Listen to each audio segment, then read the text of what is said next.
Hello everyone. आज हम लोग पढ़ेंगे कॉर्पोरेट वेल्थ थ्योरी के बारे में। वेल का जो शाब्दिक अर्थ होता है, इसका अर्थ होता है घूंघट या पर्दा।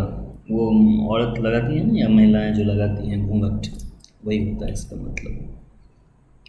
वेल्थ थ्योरी कहता है कि जो शेयर होल्डर है वो कंपनी से अलग होता है। कंपनी के फीचर्स में हम लोगों ने पढ़ा था कि एक सेपरेट लीगल एंटिटी कंपनी के फीचर्स होती है, अलॉन्ग विद अदर फीचर्स। एक फीचर्स ये भी थी, और हम लोगों ने उसमें पढ़ा था लिमिटेड लाइबिलिटी है, परपेचुअल सक्सेशन, ये सब हम लोगों ने देखा था।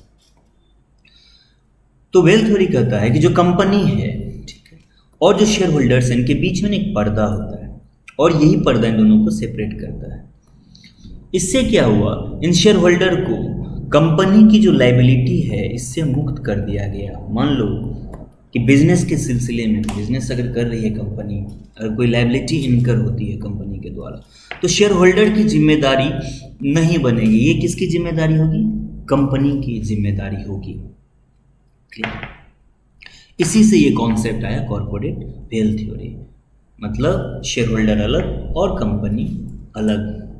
कंपनी का जो एसेट होगा, ये कंपनी का एसेट होगा, इस पे शेयर होल्डर की ओनरशिप नहीं होगी, कंपनी की ओनरशिप होगी। शेयर होल्डर अपने शेयर को लेकर लायबल है और शेयर का ये मालिक है। मामला क्लियर? इसलिए लिमिटेड लाइबिलिटी भी हम लोग वन ऑफ द फीचर्स बढ़ते हैं। क्लियर? तो इसमें एक बड़ा ही फेमस केस हुआ पड़ा है, ठीक है। केस का नाम है Solomon versus Salomon and company limited. ये आप लोग देख रहे हैं।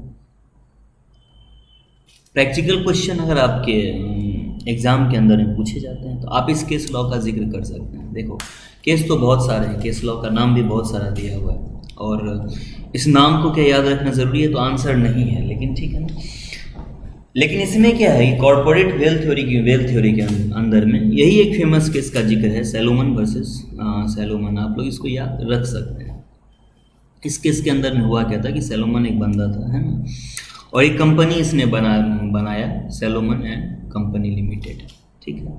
और ये सारे जो शेयर थे ना इसके, वो अपने ही घर परिवार में इसने बांट लिए। मोस्ट ऑफ शेयर इसने अपने नाम से ले लिए 20,000, और बाकी अपने बेटा और बेटी में बांट दिया।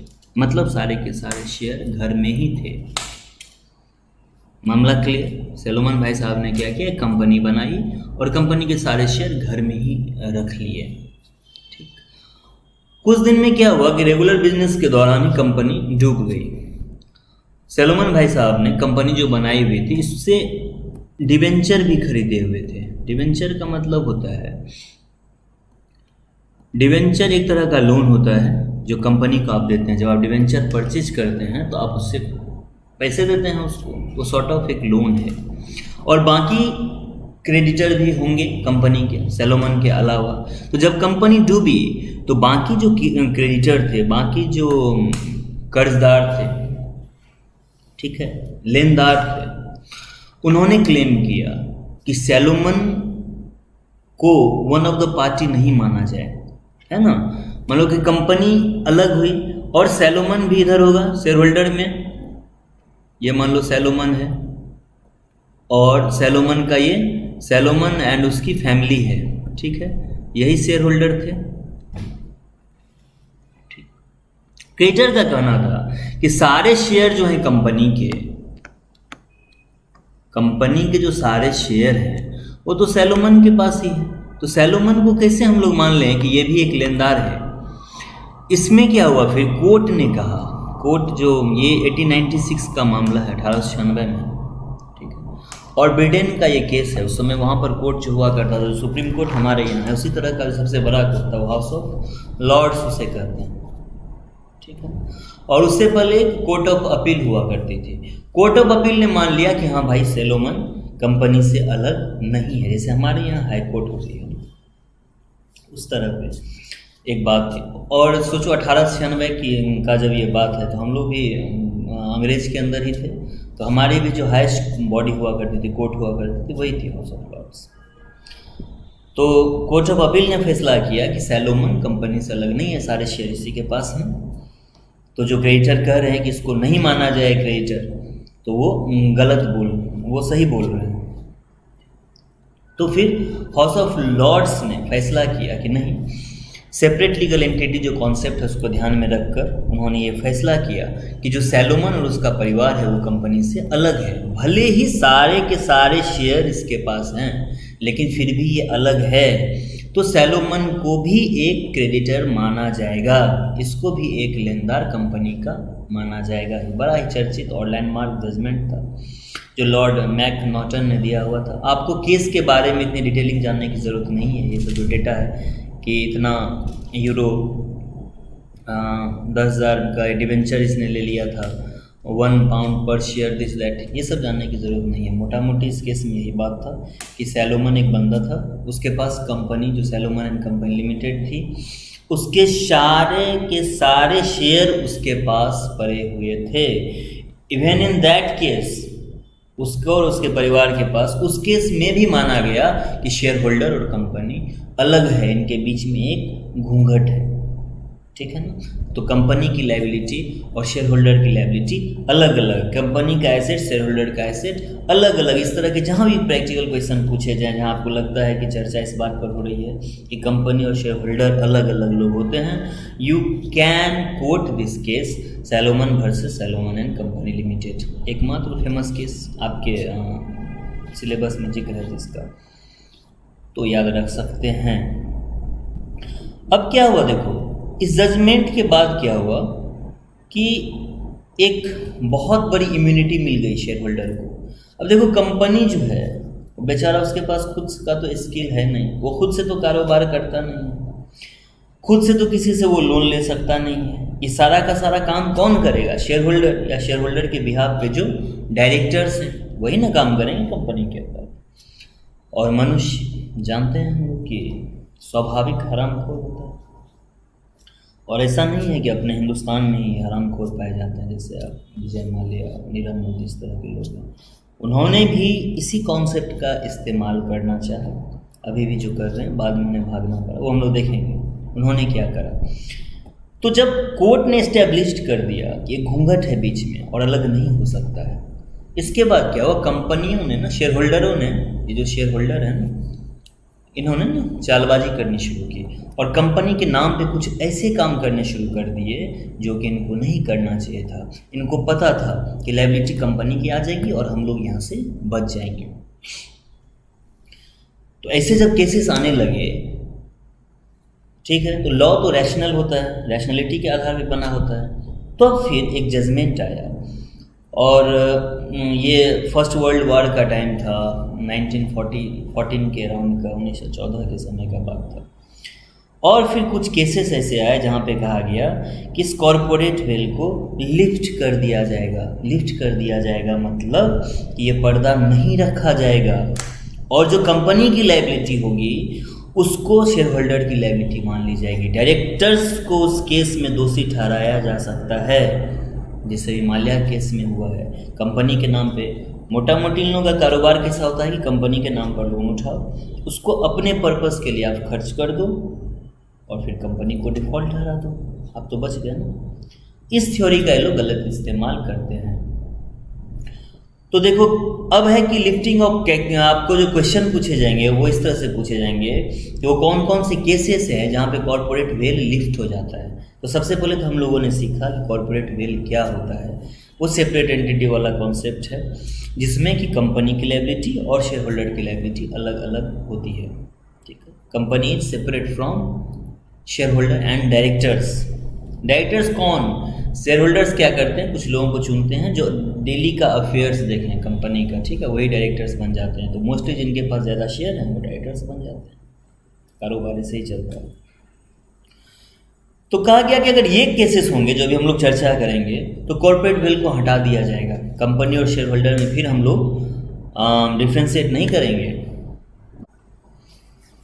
तो अब हम लोग जिक्र करेंगे कुछ केसेस का जहाँ पे कहा गया कि कॉर्पोरेट वेल का फ़ायदा आपको नहीं मिलेगा, शेयर होल्डर और मेंबर को और जो कंपनी है उसको एक मान लिया जाएगा। आप कंपनी की आड़ में ये सब काम नहीं कर सकते, जो भी हम लोग चर्चा करेंगे। तो सबसे पहला केस आया Daimler company limited versus Continental rubber company का। ये दौर था जब विश्व युद्ध हो रहे थे, ठीक है, 1940। और continental tyre and rubber company एक कंपनी थी जिसमें सारे के सारे शेयर होल्डर कहाँ के थे? जर्मनी के थे। इसमें जो सारे शेयर होल्डर थे वो जर्मन थे, एक आदमी को छोड़कर।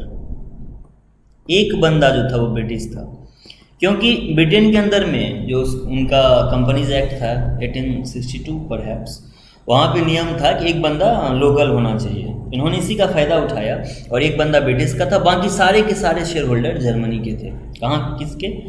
Continental tyre and rubber company के। और ये टायर दिया करती थी ये कंपनी किसको? डाइमलर कंपनी लिमिटेड को।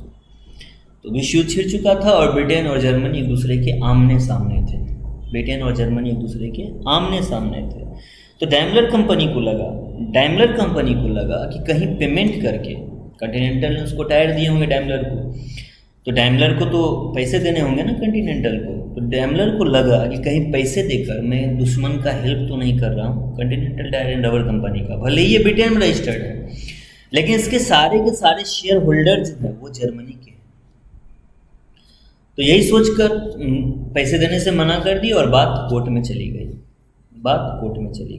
मैंने आपको बताया था पीछे कॉर्पोरेट वेल में कि जो सैलोमन वर्सेस सैलोमन का केस था उसमें क्या था कि लास्ट में हाउस ऑफ लॉर्ड्स में, जो हाईएस्ट कोर्ट होती है ब्रिटेन की, उन्होंने फैसला किया था कब? 1896 में, कि शेयर होल्डर अलग, कंपनी अलग।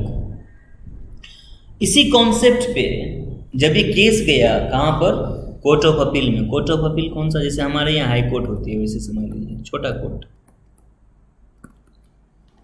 तो उन्होंने फैसला दिया कि continental tyre and rubber company अलग है और इसके जो शेयर होल्डर हैं जर्मन, ये अलग हैं, ये दोनों एक लोग नहीं हैं। तो डाइमलर कंपनी लिमिटेड कहा गया कि आप पेमेंट कीजिए।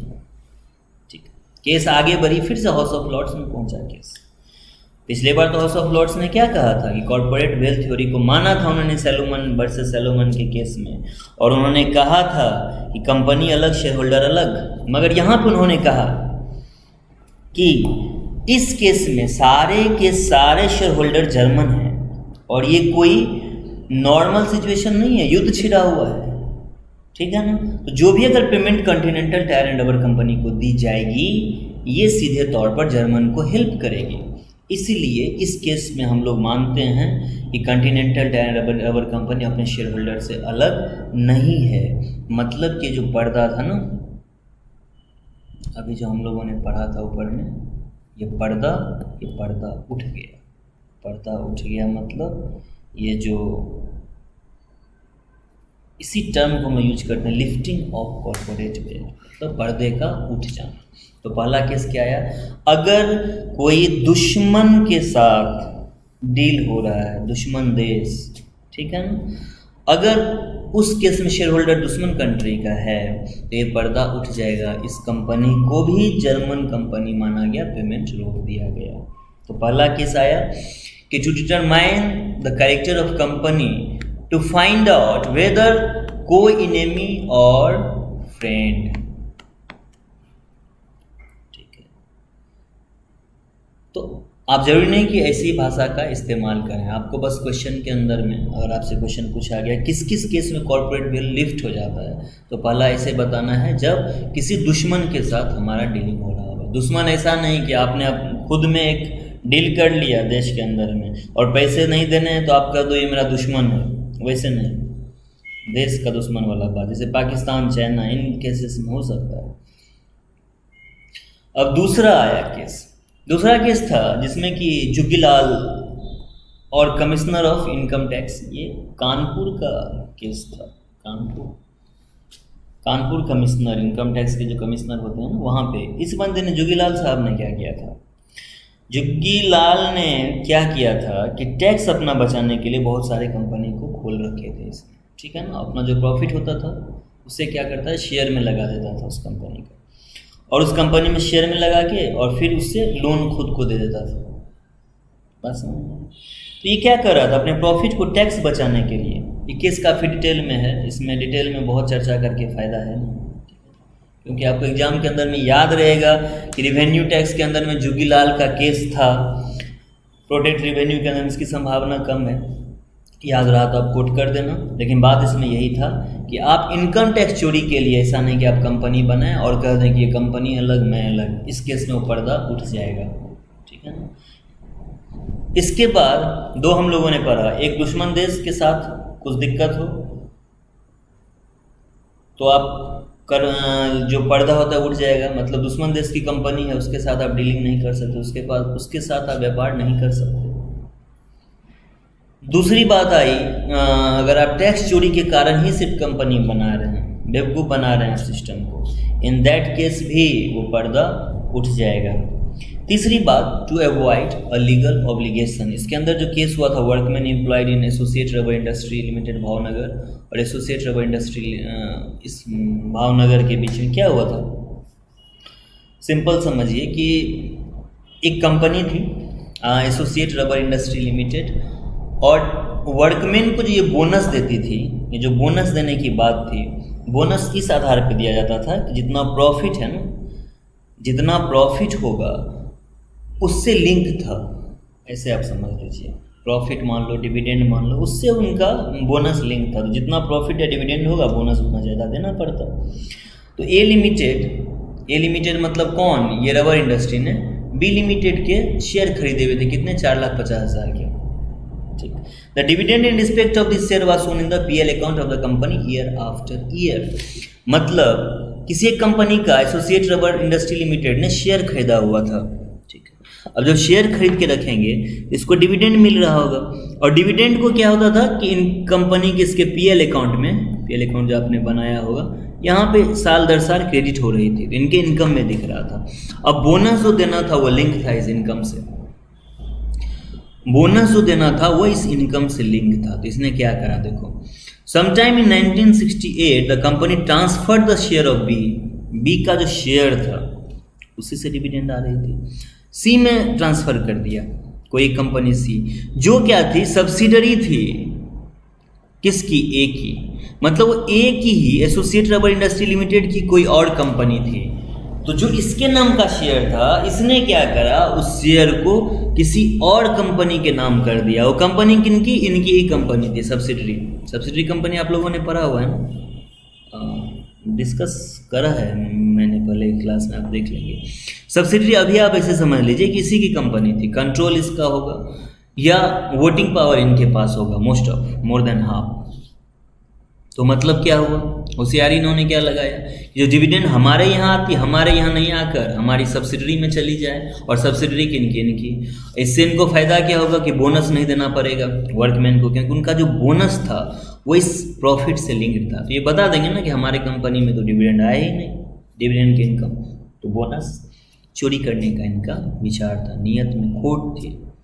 नीयत में खोट मतलब क्या, टू अवॉइड लीगल ऑब्लिगेशन थी। तो कोर्ट ने माना कि इस केस में हम नहीं मान सकते हैं कि जो आपकी सब्सिडरी है आपकी कंपनी से अलग है, दोनों को एक मान लिया गया, ठीक है ना, पर्दा को उठा दिया गया और इन्हें कहा गया कि आप बोनस तत्काल प्रभाव से पे करें। 3 बात अभी तक हम लोगों ने सीखा जहाँ पर घूंघट उठ जाती है। पहली बात, अगर किसी विदेशी मुल्क राष्ट्र के साथ बिजनेस की बात हो, उस केस में हम लोग ये नहीं देखेंगे कंपनी अलग शेयर होल्डर अलग, वो एक हो जाएंगे। अगर कोई रिवेन्यू टैक्स चोरी करने के लिए पर्पस से कंपनी बना रहा है, इन दैट केस ऑल्सो पर्दा उठ जाएगा। तीसरा, लीगल ऑब्लिगेशन, इसे बोनस देना था, बोनस चोरी करने के लिए कि ना देना पर इसने कंपनी बना ली, जालसाजी करने की कोशिश की इस केस में। तीसरी, formation of subsidiaries to act as agent, कि आप एक सब्सिडरी बना लो, मान लो कि आपको किसी ने रोक दिया कुछ काम करने से, आपके किसी से अच्छे संबंध नहीं है, या सरकार ने आपको बैन किया, आपको बैन कर दिया, आपने क्या सोचा कि मुझे तो सरकार ने बैन कर दिया, ऐसा करते हैं ना, कंपनी बना लेते हैं, कंपनी बना लेते हैं। अब कंपनी तो अलग रहेगी, मैं तो कह दूंगा कॉर्पोरेट वेल्थ थ्योरी का फ़ायदा उठा के कि ये सेपरेट लीगल एंटिटी, ये अलग है, मैं अलग हूँ, इसको आप काम दे दो, शेयर तो मेरे ही इसके पास रहेंगे, तो अल्टीमेटली कंट्रोल मेरा ही रहेगा, क्योंकि कंपनी बेचारा ये बोलेगा तो है नहीं, कभी धोखा देके भागेगा तो है, ये काम करे मैं करूं, बात बराबर। तो अगर ऐसी कहीं पे संभावनाएं हो उत्पन्न होती है, अगर कोई भी व्यक्ति इस तरह की जालसाजी करने की कोशिश करेगा तो ये पर्दा उठ जाएगा, कहेगा भाई तुम और ये कंपनी बराबर। इस तरह की केस हुई थी, ब्रिटिश का ही ये केस है, ब्रिटिश ट्रांसपोर्ट कमीशन और मर्केंडाइज ट्रांसपोर्ट लिमिटेड के बीच में। इनको क्या हुआ था ना कि लाइसेंस देने से मना कर दिया था ट्रांसपोर्ट कमीशन ने। तो ये मर्केंडाइज ट्रांसपोर्ट लिमिटेड वालों ने होशियारी लगाई, एक कंपनी सब्सिडरी एक बना ली, अब इनको लाइसेंस दे दो, तो लाइसेंस को रिजेक्ट कर दिया गया। तो 4 बात अभी तक हम लोगों ने सीखा जहाँ पे कॉर्पोरेट वेल लिफ्ट होता है। मैं बार बार रिपीट करा रहा हूँ ताकि क्लास के अंदर ही आपको ये याद हो जाए। ये क्वेश्चन पूछे जाते हैं अक्सर, इम्पॉर्टेंट कॉन्सेप्ट है। एक तो है कि जैसे अभी हम लोगों ने देखा सब्सिडरी जालिया बना लीजिए एजेंट के तौर पे, उस केस में टैक्स चोरी के लिए अगर आप बना रहे हैं उस केस में, लीगल कोई आपके ऑब्लिगेशन है, बोनस वाला केस था उस केस में, और एनिमी कंट्री वाला पहला केस, ठीक है ना, डेलमर कंपनी और टायर वाला जो केस था। और 5वां, company formed for fraud, improper conduct और डिफीट लॉ। 5वां पॉइंट मेरे हिसाब से ये ना पॉइंट बढ़ाने के लिए बुक के अंदर में लिखा हुआ है, क्योंकि हम लोगों ने जो ऊपर 4 बातें की हैं अभी वो यही तो है। अब फ्रॉड के लिए ना आप एजेंट बना रहे थे, आपको अलाउ नहीं है, आपने एक सब्सिडरी बना दिया, या improper conduct to defeat law, आपको बोनस देने थे, आपने बोनस से बचने के लिए एक सब्सिडरी बना ली, सब्सिडरी को शेयर ट्रांसफर कर दिए। तो 5वां पॉइंट उन्हीं 4 का समराइजेशन है, ठीक है, या कह सकते हैं वो 4 स्पेसिफिक केस हैं, 5वां पॉइंट जनरल केस है। तो 5 केस हम लोगों ने देखा इस बुक के हिसाब से कॉर्पोरेट वेल जबकि लिफ्ट हो जाता है। सबसे पहले ट्रेडिंग विद एनिमी, जब दुश्मन देश के साथ आपके व्यापार हो उस केस में नहीं समझा जाएगा कि जैसे अभी चाइना से बात हो रही है ना कि चाइना के साथ बॉयकॉट कर लो, ये कर लो, वो कर लो। मामला अगर और गर्म होगा तो बहुत सारे कंपनियों के मुसीबत हो जाएगी। वो कंपनी ये नहीं कर पाएगा कि मैं अलग हूँ, चाइनीज जो मेरे शेयर होल्डर हैं वो अलग, दोनों को एक मान लिया जाएगा, है ना। Corporate entity is use to evade or circumvent tax, tax बचाने के लिए, जो हम लोगों ने जुगीलाल का केस देखा था। Where companies form other companies as their subsidiaries to act as their agent, वो हम लोगों ने केस देखा था कौन सा, ब्रिटिश ट्रांसपोर्ट वाला, लाइसेंस वाला। फिर to avoid a legal obligation, legal obligation के लिए हम लोगों ने बोनस वाला केस देखा था। और whether device of incorporation is adopted for some illegal or improper purpose, यही चारों पर्पस, ये जो चारों हैं इसी का ये जनरलाइज भाषा में बात की गई है। हम लोगों ने पहले पढ़ा कॉर्पोरेट वेल्थ थ्योरी कि कंपनी अलग, शेयर होल्डर अलग, कंपनी अलग, शेयर होल्डर अलग, इनके बीच में एक पर्दा होता है, ठीक है ना। ये मान लो पर्दा, ये पर्दा क्या काम करता है, मुझे इस कंपनी से अलग करता है, मुझे इस कंपनी से अलग करता है, इसकी लायबिलिटी मेरी लायबिलिटी नहीं होगी, जो हम लोगों ने सैलोमन वर्सेस सैलोमन पढ़ा। फिर हम लोगों ने पढ़ा कि लोगों ने इसका मिसयूटिलाइज करना शुरू किया इस कॉन्सेप्ट का, तो फिर ये केसेस आए जहाँ पर कहा कि पर्दा उठ जाएगा, शेयर होल्डर और कंपनी बराबर मान लिया जाएगा। यही है वेल्थ थ्योरी, और कब ये लिफ्ट हो जाती है, ठीक है। आज के लिए इतना ही, बहुत बहुत धन्यवाद।